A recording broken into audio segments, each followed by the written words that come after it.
Hello friends, how are you. उम्मीद है आप सभी अच्छे होंगे और आ गए हैं हम अपने नए वीडियो के साथ। हमारा जो लास्ट टॉपिक था वो था डेसिमल फ्रैक्शंस। आज भी हम उसी टॉपिक को थोड़ा सा और आगे बढ़ाते हैं, कुछ नई चीज़ें डेसिमल्स में सीखते हैं। लास्ट टाइम जो हमने वीडियो बनाया था उसमें आपको बताया था कि किसी भी फ्रैक्शन को किस तरह से डेसिमल में कन्वर्ट करते हैं। तो एक क्विक रिवीजन उस चीज़ का करते हैं। सपोज़ हमारे पास फ्रैक्शन है 13/25। इसको हमें कन्वर्ट करना है डेसिमल नंबर में। तो बाय डिवीज़न मेथड करके देखें। पहले 13 को डिवाइड करेंगे 25 से, तो 1 टाइम डिवीज़न पॉसिबल नहीं है, तो हम पहले 0 टाइम डिवीज़न कर देंगे। 25 0 ज़ा 0, सब्ट्रैक्ट करेंगे 13 आएगा। अब हमारे सामने फिर से वही कंडीशन आ गई है कि यहाँ ब्रिंग डाउन करने के लिए कुछ भी नहीं है, तो 13 के बाद जो पार्ट है वो 0 है और उस 0 के ही हम 10 इक्वल पार्ट्स करेंगे। ये हमारा यूनिट प्लेस है, हमने डेसिमल पॉइंट प्लेस कर दिया और आगे जो 0 नंबर था उस 0 को 10 इक्वल पार्ट्स में डिवाइड करके हमने एक 0 इंक्रीज़ कर लिया। अब इस 0 को हम ब्रिंग डाउन कर सकते हैं, लेकिन उससे पहले हमें डेसिमल क्रॉस करना पड़ेगा। अब हमने 0 को ब्रिंग डाउन कर लिया। 25 4 ज़ा 100 एंड 25 5 ज़ा 125, तो 5 टाइम्स डिवीज़न हुआ। यहाँ से 5 रिमाइंडर आया सब्ट्रैक्ट करने पे। अब हमें एक 0 की और ज़रूरत है, तो हम इसके आगे एक 0 इंक्रीज़ करेंगे। जो 10th पार्ट था उसके और 10th पार्ट कर लिए, तो 100th पार्ट आ गया। अब इस 0 को हम ब्रिंग डाउन कर लेंगे और 25 से जब 50 को डिवाइड करेंगे तो आएगा 2। 25 2 ज़ा 50, रिमाइंडर 0 है और हमारा डिवीज़न कंप्लीट हो चुका है। तो जो हमारी फ्रैक्शन थी 13/25, उसका आंसर आया 0.52। उम्मीद है ये चीज़ आपको सिंपल लगी होगी। अब अगर मैं कहूँ कि इससे भी सिंपल कोई और मेथड हो सकता है, आइए उसके बारे में चर्चा करते हैं।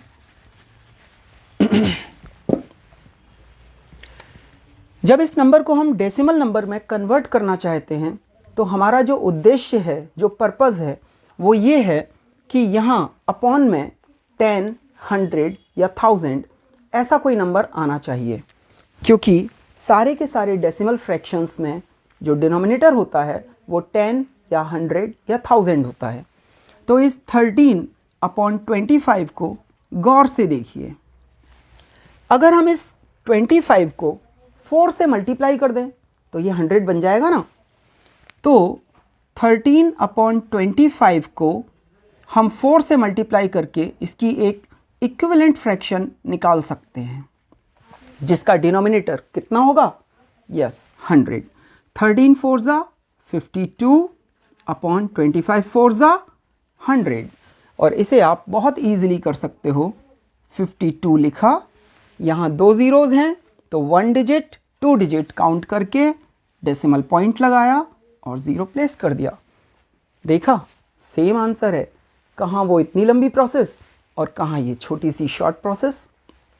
तो जब भी हमारा डिनोमिनेटर 5 है या 25 है या 125 है, तो उसे हम इजीली 4 से, 2 से या 8 से मल्टीप्लाई करके 10, 100 या 1000 में कन्वर्ट कर सकते हैं। आइए एक एग्जाम्पल और देखते हैं।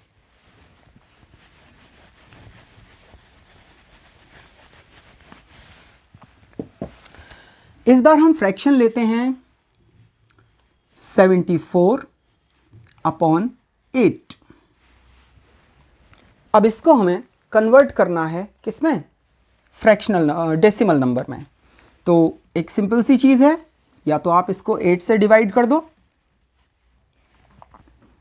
74 डिवाइडेड बाई 8, 8 9 ज़ा 72, सब्ट्रैक्ट किया 2 आया, डेसिमल पॉइंट प्लेस करके एक ज़ीरो इंक्रीज़ करेंगे, इस ज़ीरो को ब्रिंग डाउन करेंगे, 8 2 ज़ा 16, सब्ट्रैक्शन किया, reminder is 4, increases one more zero, brings it down.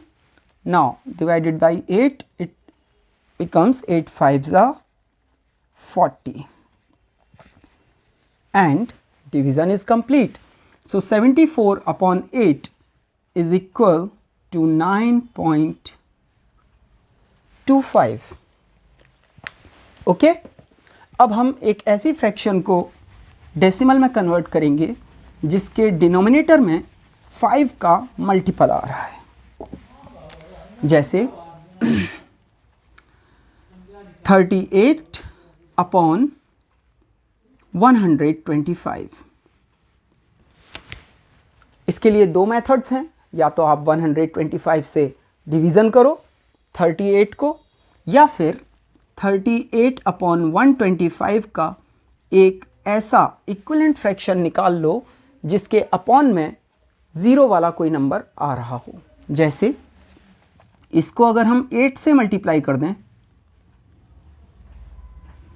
तो ये हो जाएगा 8 8 ज़ा 64, कैरी 6, 8 3 ज़ा 24 प्लस 6 30 अपॉन 1000।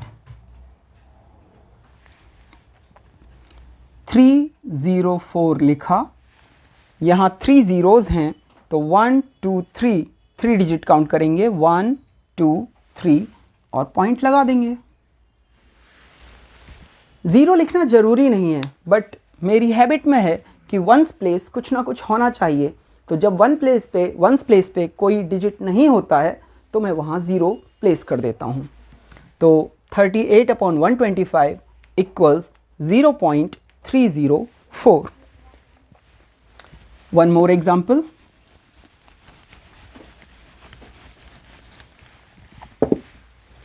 यहाँ पर अभी तक हमने जितने भी एग्जाम्पल्स लिए हैं, एक डेफिनेट स्टेप्स के बाद वो प्रोसेस एंड हो जाता है, ख़त्म हो जाता है। लेकिन कुछ डिविज़न्स ऐसे भी होते हैं जिनमें डिवीज़न कभी ख़त्म नहीं होता। अगर आप डेसिमल पॉइंट लगा देते हो और ज़ीरोज़ इंक्रीज़ करते जाएं, लेकिन फिर भी वो डिवीज़न कभी ख़त्म नहीं होगा। जैसे 8 अपॉन 7, ज़रा इसको डिवाइड करते हैं, क्योंकि 7 का कोई मल्टीपल ऐसा नहीं है जिसे हम 10 या 100 में कन्वर्ट कर सकें। 7 को किसी भी नंबर से मल्टीप्लाई करके 10 नहीं आ सकता, 100 नहीं आ सकता। तो यहाँ हमारा जो वो मल्टीप्लिकेशन इक्विवेलेंट फ्रैक्शन निकालने वाला मेथड था वो काम नहीं आएगा। तो इसको डेसिमल में कन्वर्ट करने के लिए हमें डिवीज़न मेथड की ओर जाना पड़ेगा। आइए डिवाइड करते हैं 8 को 7 से।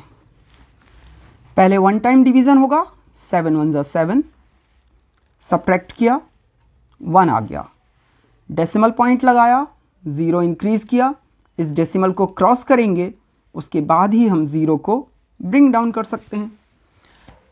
10 को 7 से डिवाइड करेंगे तो 7 1 ज़ा 7, सब्ट्रैक्ट किया, रिमाइंडर इज़ 3, एक ज़ीरो और इंक्रीज़ करेंगे, 30 आया, 7 4 ज़ा 28, सब्ट्रैक्ट किया, 2 आया, एक ज़ीरो और इंक्रीज़ किया, 20 हो गया, 7 2 ज़ा 14। आप प्लीज़ इसके कैमरे को थोड़ा सा नीचे घुमाइएगा, जब ऐसे नहीं, इसको पकड़ के कैमरे को ही नीचे जाना है, जैसे जैसे मैं नीचे लिखूं। Thank you. जब इसको सब्ट्रैक्ट करेंगे तो 6 आया, यहाँ से एक और ज़ीरो ब्रिंग डाउन किया,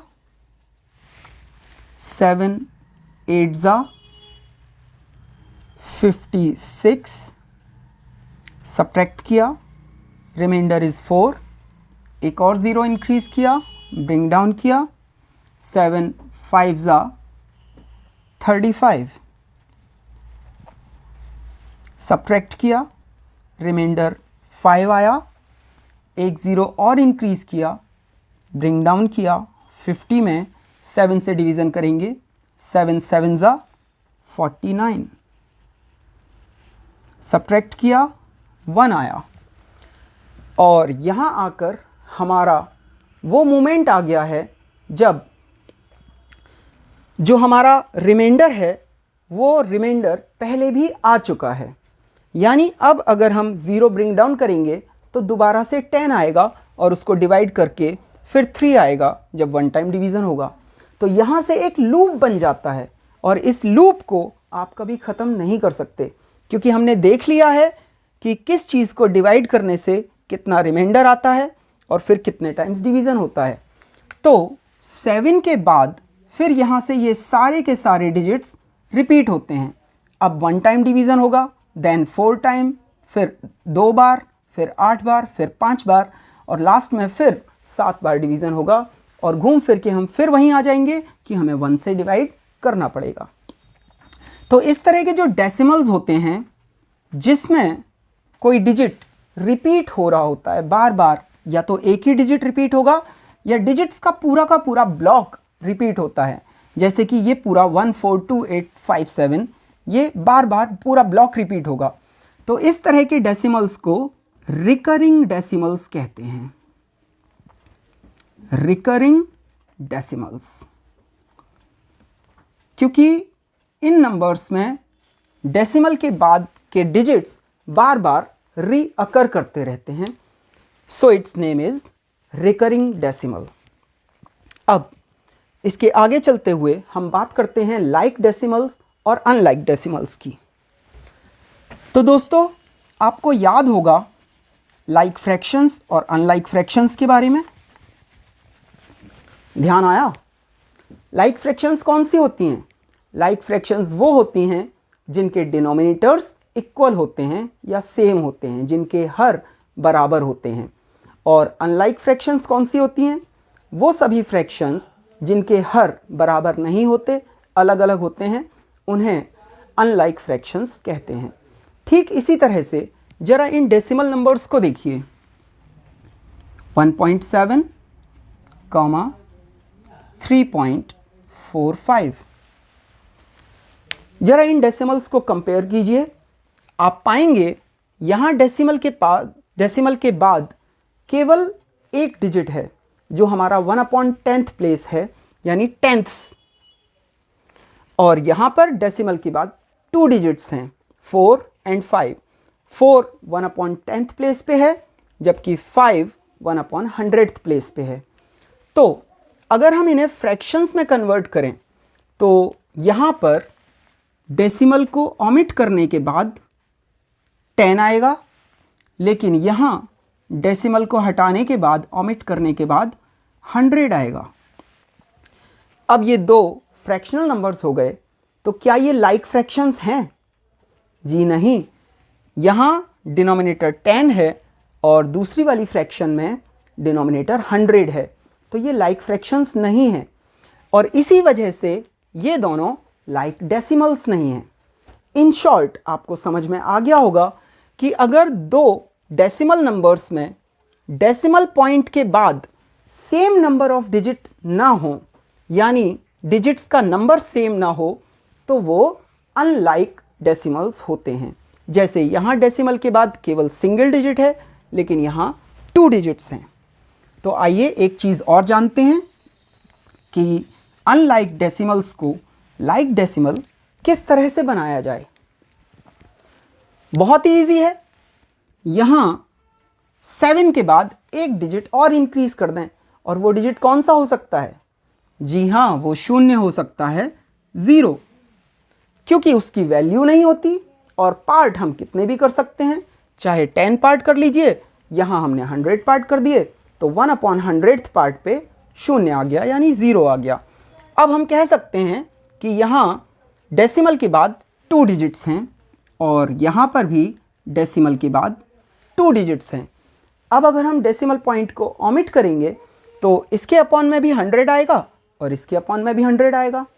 तो आगे से अगर कोई आपसे पूछे कि किस तरह से अनलाइक डेसिमल्स को लाइक डेसिमल्स में बदलना है, तो बिल्कुल भी घबराने की ज़रूरत नहीं है।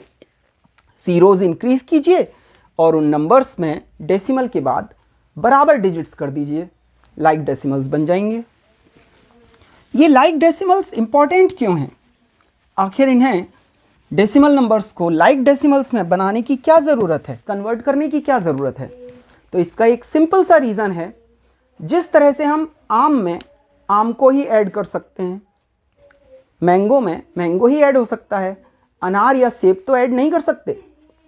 उसी तरह से जब हम किसी भी नंबर को ऐड करते हैं किसी दूसरे नंबर से, तो हम ऐसा तो नहीं करते कि वंस प्लेस में वंस प्लेस ऐड ना करके वंस प्लेस में टेंस प्लेस ऐड कर दें। क्या इस तरह से कभी हमने एडिशन किया है? नहीं ना, क्योंकि नंबर्स को ऐड करने का बेसिक रूल यही है कि सेम प्लेस वैल्यू के नंबर्स आपस में ऐड किए जाएं, और यहाँ पर वंस के नीचे वंस डिजिट लिखने से ही same place value numbers add हो सकते हैं। अगर हम वंस प्लेस के नीचे टेंस प्लेस लिख देंगे तो सेम वैल्यू के नंबर, सेम प्लेस वैल्यू के नंबर्स ऐड नहीं होंगे। आप वंस प्लेस में टेंस प्लेस ऐड नहीं कर सकते। ठीक इसी तरह से मान लीजिए हमें ये डेसिमल नंबर्स ऐड करने हैं, 4.2, 7.13 एंड 9.032। अब आप इन्हें कैसे ऐड करोगे? आप देख रहे हैं यहाँ डेसिमल के बाद 1 डिजिट है, इस नंबर में डेसिमल के बाद 2 डिजिट्स हैं, और इस नंबर में डेसिमल के बाद 3 डिजिट्स हैं। तो ये सारे के सारे डेसिमल नंबर्स अनलाइक डेसिमल्स हैं। पहले हमें इन्हें लाइक डेसिमल्स में कन्वर्ट करना पड़ेगा। 4.200, क्योंकि मैक्सिमम नंबर ऑफ डिजिट्स जो है वो 3 है, तो यहाँ सभी में 3 डिजिट ही डेसिमल पॉइंट के बाद आने चाहिए। अगर हम यहाँ 1 डिजिट रखना चाहें तो हमें ये 2 डिजिट और यहाँ पर ये 1 डिजिट छोड़ना पड़ेगा, जो हम कतई छोड़ नहीं सकते। अब दूसरा नंबर जो है वो है 7.13, इसमें 1 0 इंक्रीज करना पड़ेगा, और थर्ड नंबर 9.032। तो यहाँ ध्यान रखने वाली केवल यही बात है कि जब भी हम डेसिमल नंबर्स को ऐड कर रहे हैं या सब्ट्रैक्ट कर रहे हैं, तो हमेशा डेसिमल पॉइंट के नीचे ही डेसिमल पॉइंट आना चाहिए, जिससे सेम प्लेस वैल्यू वाले नंबर्स एक दूसरे से ऐड या सब्ट्रैक्ट किए जा सकें। जब 10th प्लेस के नीचे 10th प्लेस होगा तभी हम उन्हें ऐड कर सकते हैं। जब 100th प्लेस के नीचे 100th प्लेस होगा तो उन्हें ऐड कर सकते हैं, और 1000th प्लेस के नीचे जब 1000th प्लेस होगा तो हम उन्हें ईजिली ऐड कर पाएंगे। 0 + 2 = 2, 3 + 3 = 6, 2 + 1 = 3। यहाँ तक जो हमारे डेसिमल पार्ट्स थे वो सारे के सारे ऐड हो गए हैं। तो अब डेसिमल जिस प्लेस पे है हमें वो प्लेस लगाना पड़ेगा, उसी जगह पे डेसिमल लगाना पड़ेगा, और उसके बाद हम वंस डिजिट वाले नंबर्स को ऐड करना शुरू करेंगे। तो 4, 7, 11 + 9 = 20। तो देखा आपने, डेसिमल कुछ नहीं करता है, बस अपनी जगह पे बैठा रहता है, और हमें नंबर्स को बिल्कुल उसी तरीके से ऐड करना है जैसे हम अभी तक सिंपल नंबर्स को ऐड करते थे। चलिए एक सब्ट्रैक्शन का एग्जाम्पल ले लेते हैं। 17.015, इसमें से सब्ट्रैक्ट करना है 8.376। आसानी के लिए मैंने ऑलरेडी डेसिमल पॉइंट को डेसिमल पॉइंट के नीचे पुट कर दिया है, जिससे सेम प्लेस वैल्यू के नंबर्स एक दूसरे के ऊपर नीचे आ जाएं। अब 5 में से 6 को सब्ट्रैक्ट कीजिए, नहीं हो सकता तो यहाँ से कैरी ले लीजिए। यहाँ 15 हुआ, -6 करेंगे 9 आ जाएगा। जब यहाँ से कैरी चली गई तो यहाँ बचा 0। अब 0 में से 7 तो सब्ट्रैक्ट नहीं होगा, तो 0 अपने बगल वाले अमीर आदमी से 1 रुपये उधार लेगा, जो इसके लिए 10 रुपये के बराबर होंगे। बट ऐसा मत सोचिए, ये एक्चुअली इसलिए है क्योंकि यहाँ के 10 चीज़ें मिलके एक बंडल बनाती हैं, और वो एक बंडल यहाँ आता है। उस एक बंडल को जब खोलेंगे तो यहाँ वापस 10 चीज़ें आ जाएंगी। इस वजह से जब यहाँ से कैरी लेंगे तो यहाँ पर 10 चीज़ें हो जाएंगी। लेकिन यहाँ दुविधा ये है कि जिससे उसने उधार मांगा है, जिससे उसने बंडल मांगा है, वो खुद खाली बैठा है, शून्य है। तो ये शून्य क्या करेगा, अपने बगल वाले से 1 रुपया उधार मांगेगा और इधर आकर वो 10 पैसे बन जाएंगे, और 10 पैसे में से हम 1 पैसा इसे दे देंगे तो यहाँ आकर पैसे का 10वां हिस्सा आ जाएगा। तो यहाँ कुल मिलाकर 10 पैसे पूरे हो गए, जिसमें से हमने 7 पैसे माइनस कर दिए और 3 पैसे बचे। अब यहाँ जो बंडल खुला था वो 10 चीज़ें थी, उसमें से एक चीज़ इसने इस बगल वाले पड़ोसी को दे दी, तो यहाँ 9 चीज़ें बची, और 9 चीज़ों में से जब हमने 3 चीज़ें सब्ट्रैक्ट कर दी तो 6 चीज़ें बची। अब डेसिमल पॉइंट क्रॉस करना है तो डेसिमल पॉइंट लगाया। याद रखिए यहाँ से हमने एक कैरी इसको दी थी, तो यहाँ कितने रह गए, 16, और 16 में से 8 सब्ट्रैक्ट करेंगे तो 8 आएगा। ये हमारा फाइनल आंसर है। तो उम्मीद करता हूँ डेसिमल्स का एडिशन और सब्ट्रैक्शन आपको ईजिली समझ में आ गया होगा। अब हम इससे थोड़ा और आगे बढ़ते हैं और बात करते हैं डेसिमल नंबर्स के मल्टीप्लिकेशन की।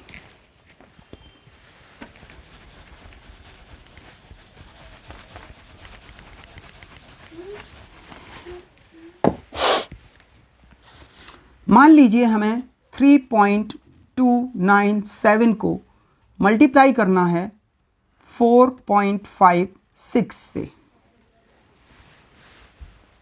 कितनी डरावनी संख्या लग रही है, लेकिन ऐसा नहीं है। आप भूल जाइए कि वहाँ पे डेसिमल लिखा है, आप इसे सिंपली उसी तरह से मल्टीप्लाई कीजिए जैसे आप बिना डेसिमल की संख्याओं को, नंबर्स को मल्टीप्लाई करते हो। 6 7 42 carries 4, 6 9 54 plus 4 58 carry 5, 6 2 12 5 17 carry 1, 6 3 18 1 19। Cross it, 5 7 35 carry 3, 5 9 45 plus 3 48 carry 4, 5 2 10 4 14 carry 1, 5 3 15 1 16। Double cross, 4 7 28 carry 2, 4 9 36 plus 2 38 carry 3, 4 2 8 3 11 carry 1, 4 3 12 1 13। Add करते हैं, 2 8 5 13 carry 1, 8 3 24 carry 2, 8 4 12 2 14 49 23 carry 2, 6 2 8 2 10 carry 1, 3 2 5 and 1। अब आपको करना क्या है, जब हमारा आंसर आ जाए तो आप ये काउंट कीजिएगा कि यहाँ डेसिमल के बाद कितने डिजिट्स हैं, और जो हमारा मल्टीप्लिकेंड है उसमें भी देखेंगे कि मल्टीप्लिकेंड में कितने डिजिट्स हैं और मल्टीप्लायर में डेसिमल पॉइंट के बाद कितने डिजिट हैं। तो यहाँ पर डेसिमल के बाद 3 डिजिट्स हैं, जबकि यहाँ पर डेसिमल के बाद 2 डिजिट्स हैं। इन 3 और 2 को ऐड करके 5 आया। तो हमारा जो आंसर है उसमें डेसिमल पॉइंट के बाद 5 डिजिट्स होने चाहिए। यहाँ जो भी नंबर लिखा है वहाँ से आप 5 काउंट करना स्टार्ट करें, 1 2 3 4 5, और 5 डिजिट्स काउंट करने के बाद आप सिंपली पॉइंट रख दें। इजी। उम्मीद करते हैं इस वीडियो से आपको फ़ायदा होगा, और जो डेसिमल की कैलकुलेशन आपको टफ लगती है वो इजी लगने लगेगी। अगले वीडियो के लिए विदा चाहते हैं। थैंक यू, और चैनल को प्लीज़ सब्सक्राइब कर दीजिए, वीडियो को लाइक कीजिए, बेल आइकन को प्रेस कर दीजिए, जिससे आपको नेक्स्ट वीडियो के बारे में इंफॉर्मेशन मिल जाए कि हमने नेक्स्ट वीडियो कब अपलोड किया है। Thank you so much.